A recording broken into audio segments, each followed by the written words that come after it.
കൂട്ടുകാരെ, ഇന്നത്തെ നമ്മുടെ കഥ ഇസ്രായേലിൽ ഒരു കള്ളൻ എന്നതാണ്.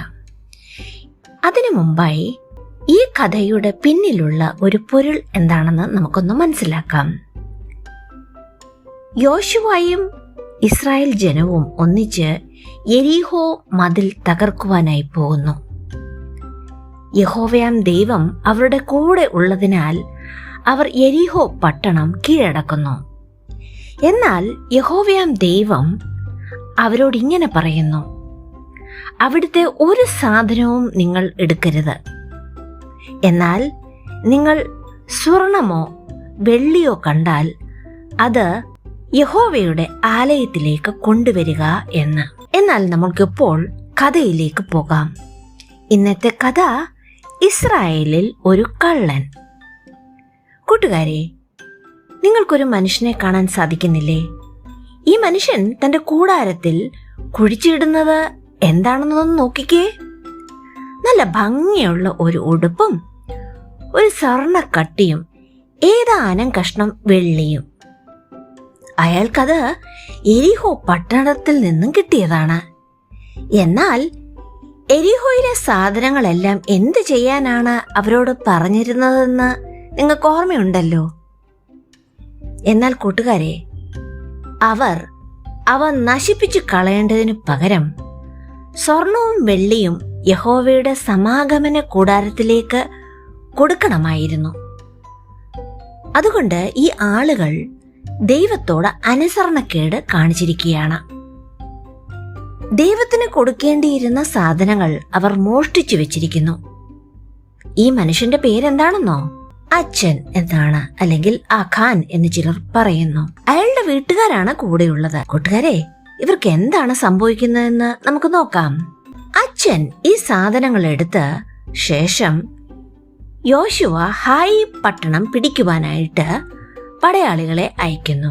എന്നാൽ യുദ്ധത്തിൽ അവർ പിടിക്കപ്പെടുന്നു. ചിലർ കൊല്ലപ്പെടുന്നു, ബാക്കിയുള്ളവർ ഓടിപ്പോകുന്നു. യോശുവയ്ക്ക് ഈ തോൽവി കണ്ടപ്പോൾ വളരെ സങ്കടമായി.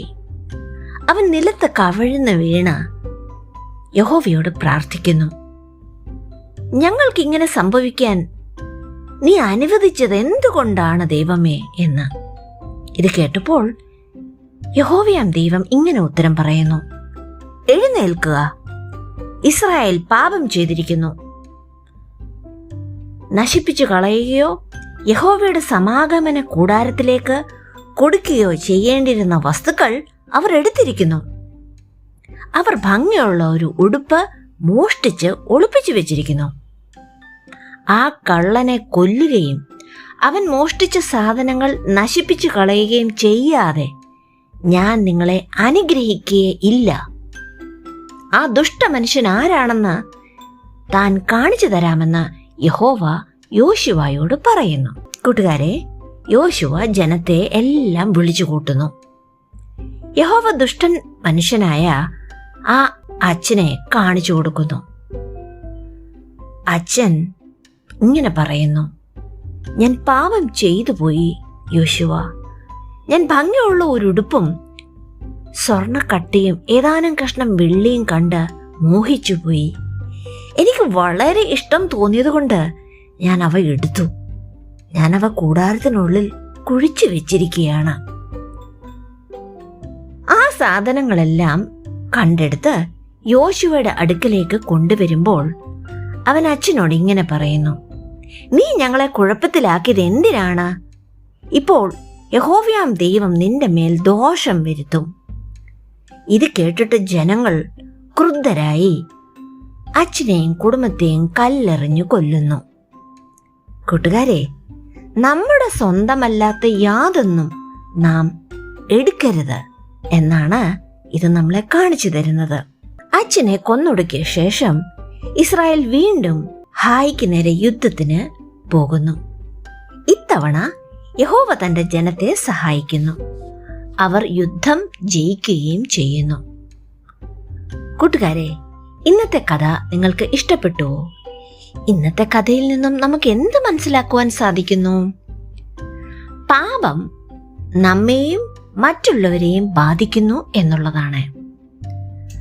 ആചാനെ നീക്കം ചെയ്ത ശേഷം യഹോവ യോശുവയോട് പറഞ്ഞതെന്താണെന്നോ? ഭയപ്പെടേണ്ട, നിരാശരാകേണ്ട, എഴുന്നേൽക്കുക, ഏയിലേക്ക് പോവുക. ഞാൻ ഏയുടെ രാജാവിനെയും അവന്റെ ജനത്തെയും അവന്റെ നഗരവും അവന്റെ ദേശവും നിന്റെ കയ്യിൽ ഏൽപ്പിച്ചിരിക്കുന്നു.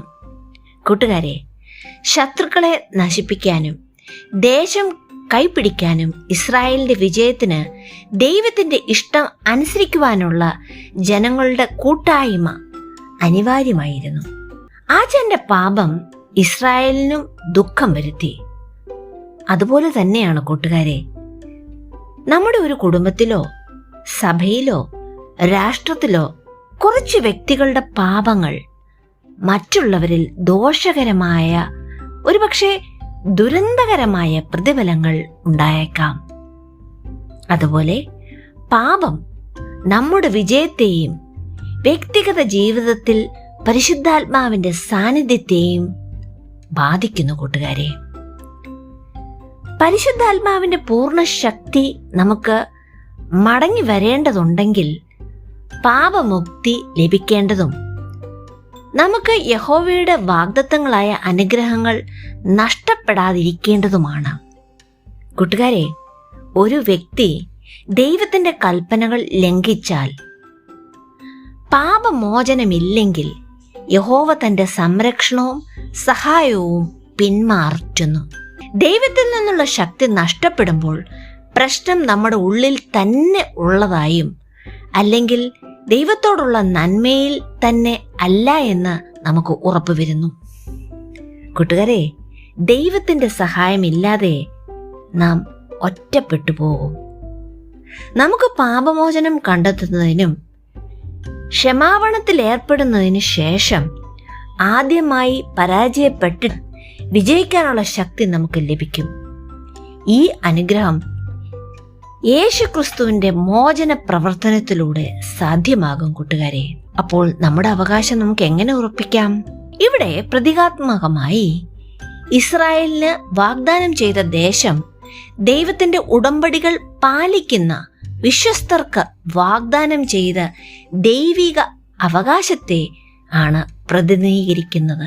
ഈ ആശയവുമായി യോശുവയുടെ യോർദാൻ നദി കടന്നതും കനാൻ ദേശത്തിലേക്ക് ഇസ്രായേലിനെ നയിക്കുന്നതിൽ പിതാവിന്റെയും പുത്രന്റെയും സാന്നിധ്യത്തിലേക്കുള്ള നമ്മുടെ മടങ്ങി വരവിനുള്ള ശക്തമായ ഒരു ദൃശ്യരൂപമാണ്. കൂട്ടുകാരെ, നമുക്ക് ദൈവിക ജന്മാവകാശം നഷ്ടപ്പെടാതിരിക്കുവാൻ അശുദ്ധികളിൽ നിന്നും മുക്തരാകേണ്ടതുണ്ട്.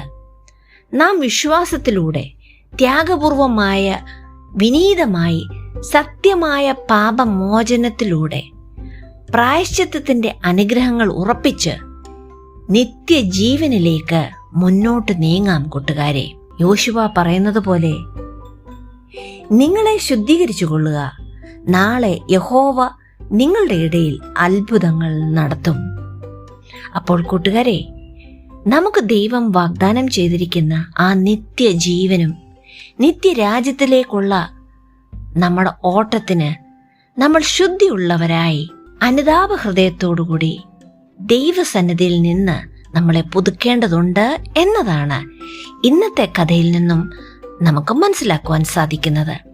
അടുത്ത നല്ലൊരു കഥയുമായി വരുന്നത് വരെ കൂട്ടുകാർ മിട്ടുമിടുക്കരായിരിക്കണേ. നിങ്ങളുടെ സ്വന്തം Benzy aunty. Bye, take care.